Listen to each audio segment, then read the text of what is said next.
Another slide where just to show you the impacts of compaction on emergence. The left-hand side is out of the middle of the rows. Right-hand side is in the wheel track. So that's what compaction's costing you. Another one, district shot of where poor spread is costing guys big money. This is this year, trying to establish canola in a fairly dry start. Obviously not getting very much spread any further than the width of the machine. So he's established the canola in his wheel tracks where the header's been running. That's it another day or so ago. So if he'd got his residue spread right, I think he'd have a much better stand. Another one just down the road from me. Now this has been mice affected, so the mice have cleaned out the wheel tracks.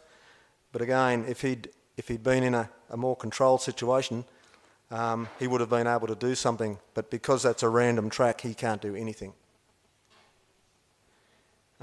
Standard spreaders. That's a 40-foot front, and not spreading much wider than the width of the machine. So if they're running in the same tracks every year, which that machine is, he's looking at trouble down the track. This is another one of Andrew Newell's photos. Can you pick up the bow wave coming off the wheels there, harvesting canola? Just to the right of the platform, you'll see a nice little bow wave. So this is just a very good indication, I thought, of the ability of controlled traffic tracks to support heavy machinery in very wet conditions. You're not going to get it much wetter than that. It looks like you're stripping it in a lake. Did you get bogged, Newley? This is another one of my no-till mates. This is Chris Drum's rig, and this is on those beautiful black alluvial flats that are just chocolate cake country being handed down by the Richardson River. So we're all envious of the soils he's farming down there, but this is an interesting slide, I thought, because obviously the header's been through and harvested because the crop's gone. But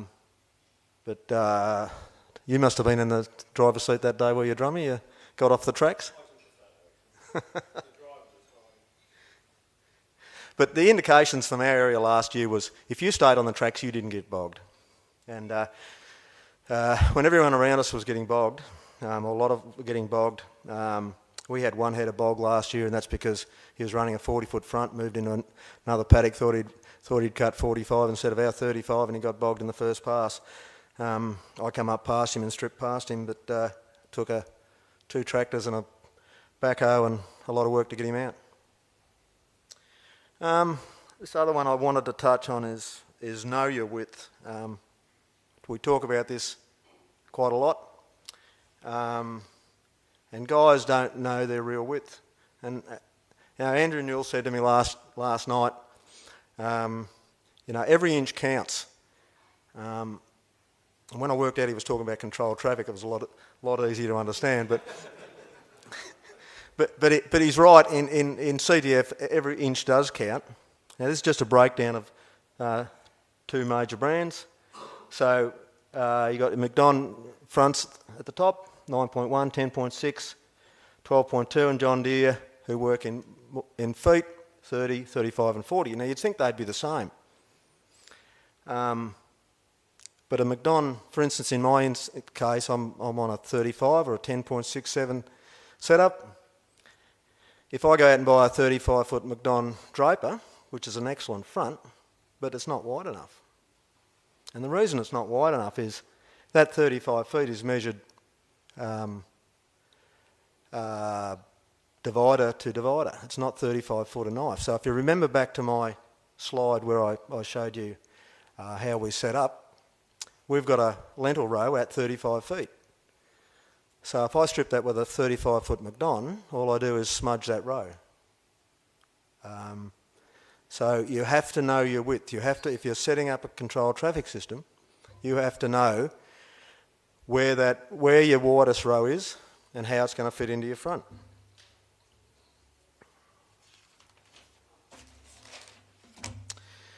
So that's basically our system.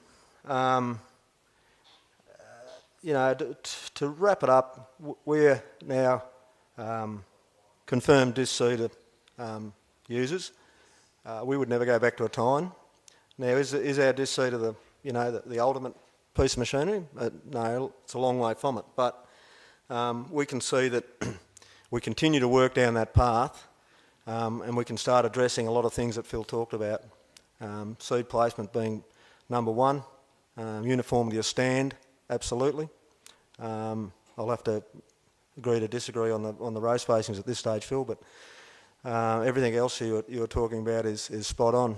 So I'd just encourage guys who are heading down the control traffic way, and look, if you're a no-till farmer, which I imagine most people in this room who are farming are no-till farmers, no-till's delivered what we promised it would deliver.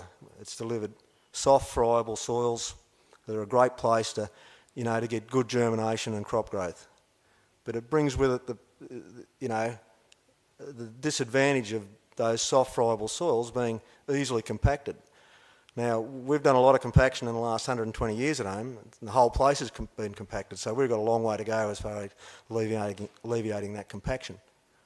But the further we went down the no-till path, the more we noticed that our compaction was showing up big time, and in a lot of cases detrimentally. So if you're committed to push your no-till system to the maximum, which I'm sure you all are, I can't for the life of me see why you can't afford not to be a controlled traffic farmer, because unless you are, you're not going to get the most out of your no-till system.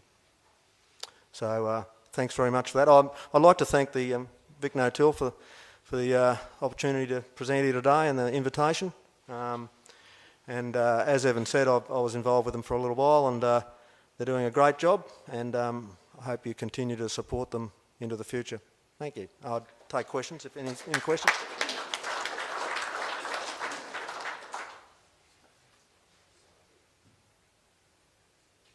Questions?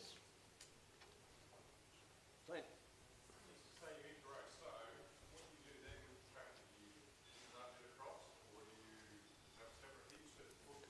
No, we've got a hydraulic side shift on the bar. We never move our wheels.